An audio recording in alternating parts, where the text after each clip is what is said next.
pessoal, tudo bem? A nossa aula de hoje, então, é sobre o sistema circulatório. Vocês sabem quem faz parte desse sistema? Quem os compõe? Então, pensando no sistema cardiovascular, ele consiste no sangue, coração e seus vasos sanguíneos, que compreendem veias, artérias e capilares.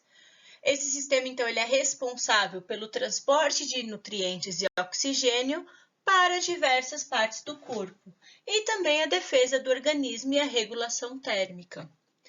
Essa circulação sanguínea, ela corresponde a todo o percurso que o sangue vai fazer no nosso corpo, de modo que a gente chama esse circuito de uma bomba dupla no coração, porque o sangue passa 2 vezes pelo coração. Neste contexto, o sangue, ele é considerado um tipo de tecido conjuntivo, porém a sua matriz extracelular, a sua MEC, ela tem características líquidas, então é o plasma sanguíneo, que é constituído por diversas proteínas específicas. Além disso, as células residentes deste tecido são as hemácias, ou também conhecidas como eritrócitos ou glóbulos brancos, são todos sinônimos. Essa célula a gente considera uma célula especial, pois ela não apresenta núcleo, ela é considerada anucleada. E por que elas são anucleadas? Durante o seu desenvolvimento, a sua diferenciação na medula óssea, elas perdem este núcleo. Outra característica peculiar deste tipo celular é a grande quantidade de proteína, denominada hemoglobina, no seu interior, que é responsável justamente por esse transporte de oxigênio. Além das hemácias, nós temos um grupo de células denominadas leucócitos, ou glóbulos brancos, que são responsáveis pelo sistema imunológico, pelas respostas do sistema imune, pela defesa do nosso organismo. Ele tem origem, então, hematopoética. O que isso quer dizer? Ele vem, então, a sua formação é da medula óssea, localizada nos adultos, dentro dos ossos longos. O tecido no coração, ele também é um tecido diferenciado, como vocês podem ver. O tecido muscular que compreende o coração, ele é denominado tecido muscular estriado cardíaco. Qual que é a sua característica histológica? Então, as células elas são pequenas, contendo 1 ou 2 núcleos centralizados, e entre essas células, para uni-las, as junções, o que nós temos são os discos intercalares. Então, em destaque nesta imagem aqui, a gente consegue observar em vermelho os discos intercalares. E quais são as funções desses discos? Eles unem essas células cardíacas para que permita um melhor impulso elétrico, uma melhor condução elétrica neste coração. E justamente o rearranjo deste músculo no coração permite que o sangue seja ejetado para os grandes vasos, para os vasos da base. Então, quem é o coração? Quem é a estrela desse sistema? O coração, ele é um órgão muscular localizado na caixa torácica, então ele é localizado, a gente diz, no mediastino, delimitado lateralmente entre os pulmões e funciona justamente como uma bomba dupla. O que isso quer dizer? O lado esquerdo do coração bombeia o sangue arterial, o sangue rico em oxigênio, para diversas partes do corpo, enquanto o lado direito do coração bombeia o sangue venoso, o sangue rico em CO2, para os pulmões. E aquela história de que o coração fica do lado esquerdo do peito? Qual é a história?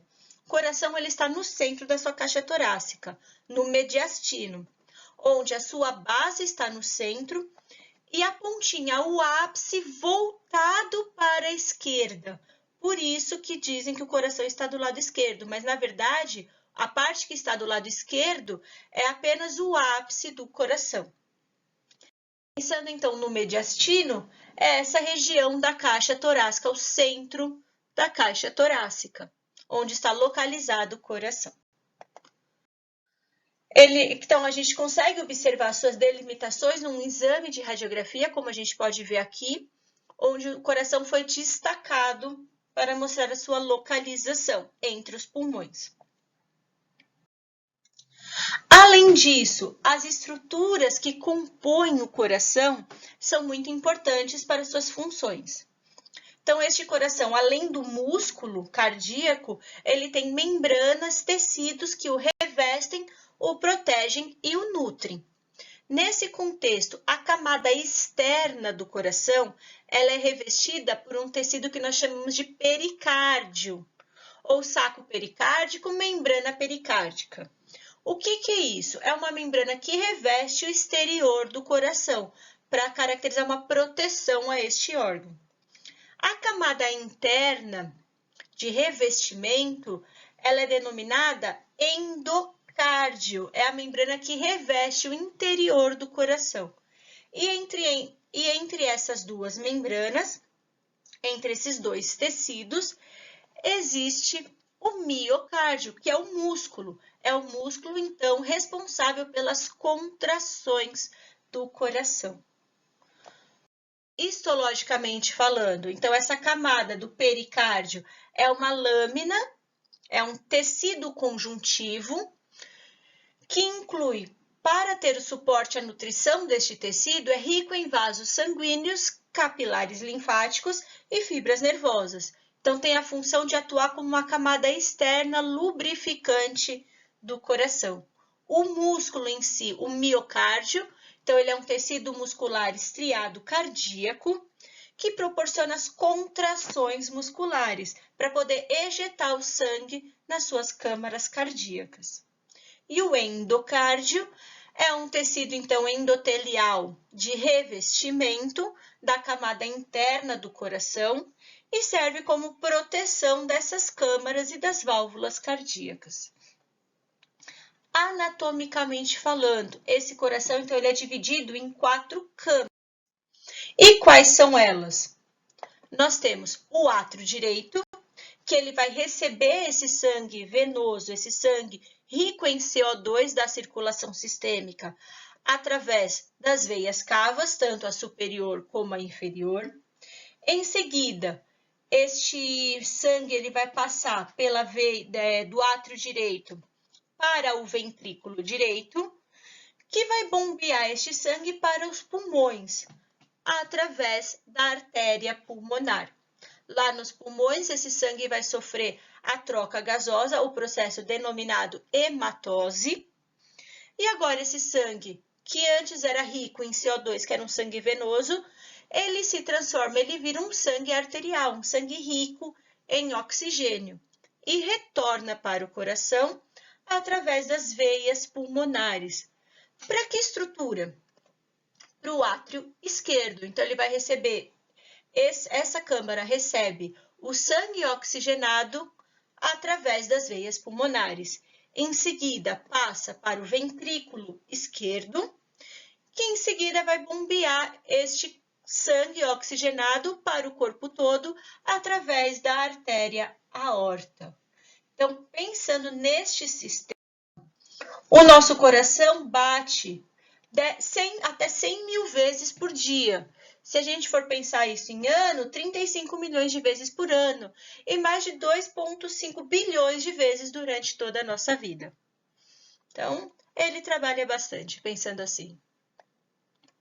Além disso, então, qual é a distribuição deste sangue? Quais são as veias e as principais veias e artérias que vão caminhar com este sangue pelo corpo?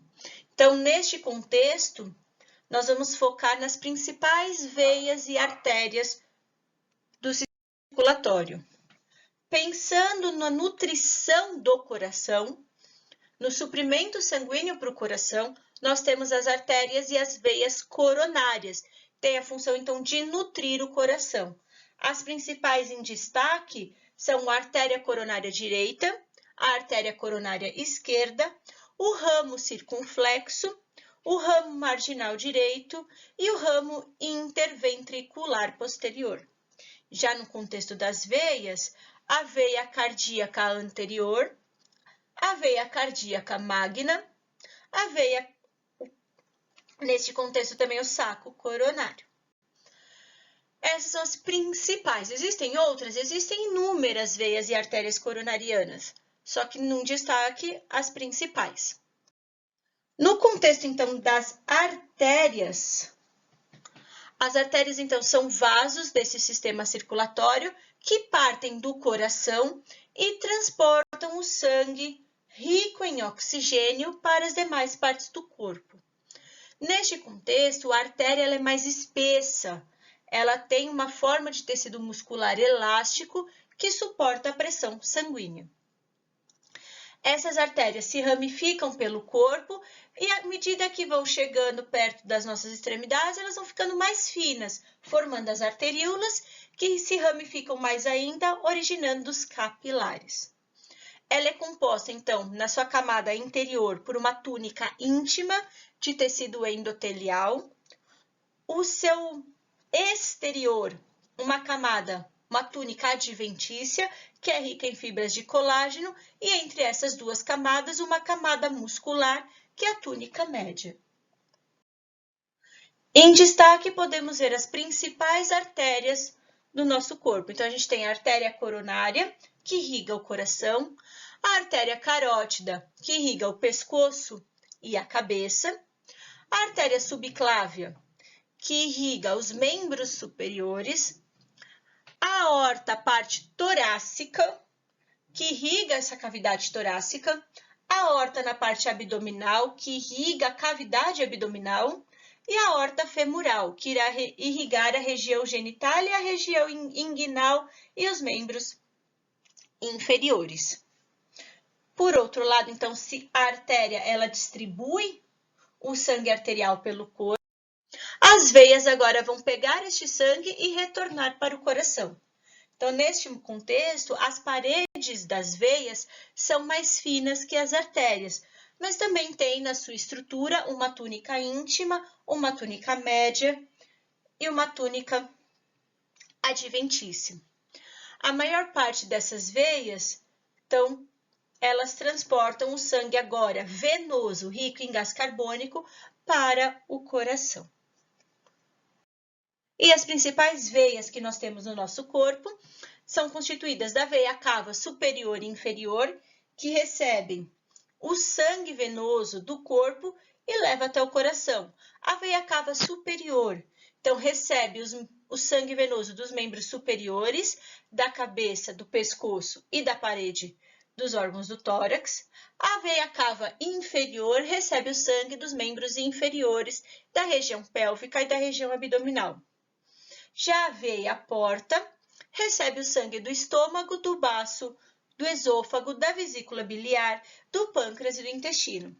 E as veias cardíacas são aquelas que levam o sangue da musculatura cardíaca para o átrio direito. Essas estruturas, então, de veias e artérias, existem as suas camadas, como falado anteriormente. Então, a túnica estérnica ou adventícia é um tecido conectivo, é um tecido conjuntivo. Já a túnica média, ela nas artérias é mais espessa do que nas veias, é a camada de músculo liso e tecido elástico para que haja a contração, a movimentação desses fluidos por dentro delas. E a camada mais interna, a camada túnica íntima, de tecido endotelial de revestimento.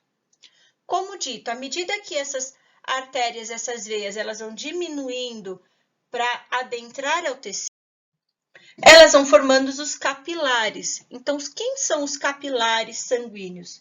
São ramificações microscópicas de artérias e veias do sistema circulatório. Apresentam apenas uma camada de tecido, então uma camada celular, justamente a parte de células endoteliais para permitir a troca dessas substâncias entre o sangue e a célula. E esses capilares justamente ligam as veias e as artérias para poder circular este sangue. Então, pensando nisso, pelo corpo de uma pessoa adulta, circula em média de 6 litros de sangue, numa ampla rede de vasos sanguíneos que é bombeado por esse lindo músculo coração. Espero que vocês tenham gostado. Até a próxima!